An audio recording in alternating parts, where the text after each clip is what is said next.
di Leksam Pedas SDN Gria Bandung Indah, Kabupaten Bandung. Tayangan untuk bulan Juli. Nah, kita akan mau bertanya-tanya nih sama siapa ya ini kira-kira, kepada rekan kerja saya, betul, masih muda, cantik dan berprestasi ya. Dan saat ini beliau akan katanya sih beliau dengar-dengar akan melanjutkan S2 ya. Kita akan tanya-tanya seputar bagaimana sih beliau itu S2-nya gitu ya, awalnya bagaimana dan sekarang perjalanannya bagaimana. Baik. Selamat siang Ibu Yunita. Selamat siang juga Bu Ulfa. Apa kabar Ibu Yunita? Wah, alhamdulillah luar biasa. Allahu Akbar. Tetap semangat. Ya, tetap semangat. Betul. Boleh perkenalkan dulu Bu Yunita. Ini teman-teman pengen tahu nih Bu Yunita, biodata Bu Yunita. Kasih tahu dulu kepada teman-teman. Halo teman-teman literasi, perkenalkan nama saya Yunita Yasmin Istiqomah, rekan kerjanya Bu Ulfa dari SD Negeri Gria Bandung Indah. Ya, akan ada beberapa pertanyaan nih untuk Bu Yunita. Ya, kira-kira sudah siap Bu Yunita? Duh, apa ya ini Bu Ulfa? Deg-degan banget. Pertanyaannya lumayan banyak banget nih teman-teman ya.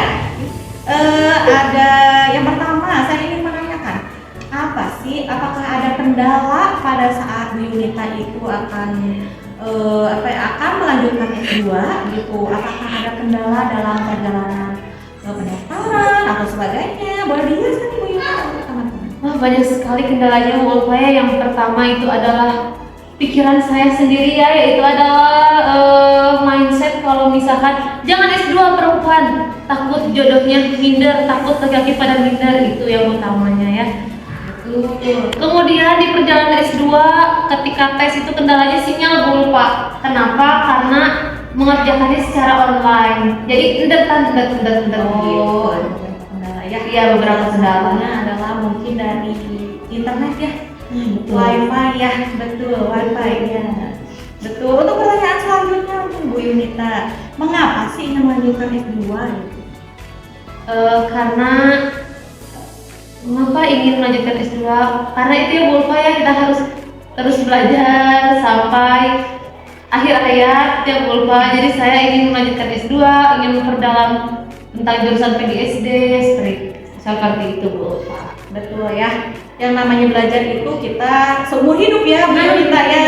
Mumpung masih muda, masih cantik, ya masih semangat giat belajar ya gitu. Jadi untuk melanjutkan S2 ini cocok banget untuk Bu Yunita ya, yang masih single nih teman-teman. Tapi jangan kalah, yang nggak single juga bisa melanjutkan S2 asal kita giat ya.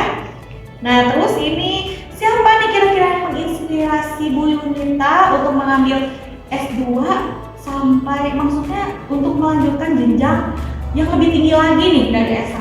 Siapa kira-kira yang menginspirasi? Sebenarnya Bu Ulfa ya, cita-cita di hidup saya itu nggak ada S2 sama sekali.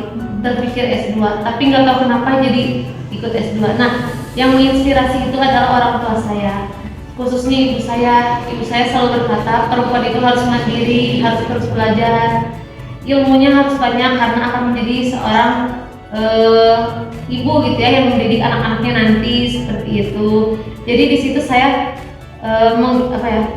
menjadikan ibu saya itu inspirasi kalau saya itu harus terus belajar, jangan mau kalah sama yang udah pada umuran gitu ya, mau belajar juga. Nah saya juga akhirnya ikut S2. Keren banget ya teman-teman.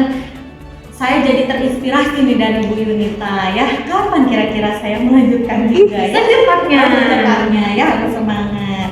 Nah, terus yang selanjutnya nih, kapan kira-kira mulai kuliah S2 ini dimulai? Kuliah S2 dimulainya di bulan September tahun ini Bu Ulfa. Di bulan September tahun ini. Semangat ya Bu Yunita ya. Terima kasih Bu Ulfa. Dengan tugasan double, tugasnya sama-sama berat ya.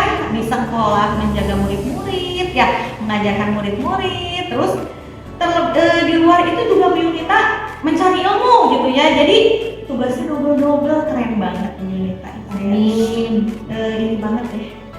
Apa ya, terharu kan ya? Menangis Bu. Enggak ya.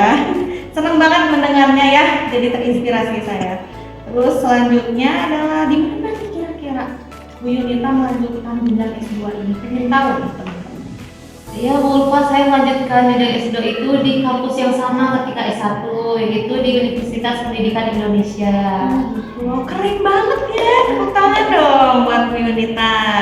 Nah, selanjutnya bagaimana nih perasaan Bu Yunita karena sekarang ini akan melanjutkan S2? Apakah senang, apakah sulit, atau berat gitu, atau pikiran gitu? Nah, anak-anak di sekolah gimana gitu, pasti udah bisa mengatur waktu ya. Gimana Insya dong? Allah saya lupa. Sebenarnya waktu awal-awalnya Bulfa keterima itu bimbang karena mindset tadi ya, mindset saya itu bahwa perempuan yang pendidikannya tinggi laki-laki pada minder, jadinya bingung gitu ya perasaannya pendidik kayak gimana, sampai nanti apakah harus tetap mengajar atau berhenti dulu. Nah tapi saya memutuskan untuk lanjut mengajar. Sama membagi waktu nih, bagaimana Bu Yunita untuk membagi waktu antara di sekolah dan kuliah S2? Perasaannya senang banget ya. Terus untuk membagi waktunya itu dengan cara saya berdiskusi dengan rekan-rekan kerja saya, khususnya yang di kelas 4 Bulfa, karena saya mengajar kelas 4. Jadi saya berdiskusi untuk mengatur jadwal karena saya kuliahnya itu hari Jumat dan Sabtu. Dengan persetujuan rekan-rekan saya bahwa saya di hari Jumat dan Sabtu dikosongkan untuk mengajar. Seperti itu Bu Ulfa. Ya, jadi memang perlu komunikasi ya untuk teman-teman yang satu rombongan belajar ya. Di kelas berapa? Maaf, di kelas 4 ya? Ya, di kelas 4. Betul. Sekian dari saya, selamat berjumpa kembali di tantangan Leksam selanjutnya. Salam literasi, wassalamualaikum warahmatullahi wabarakatuh.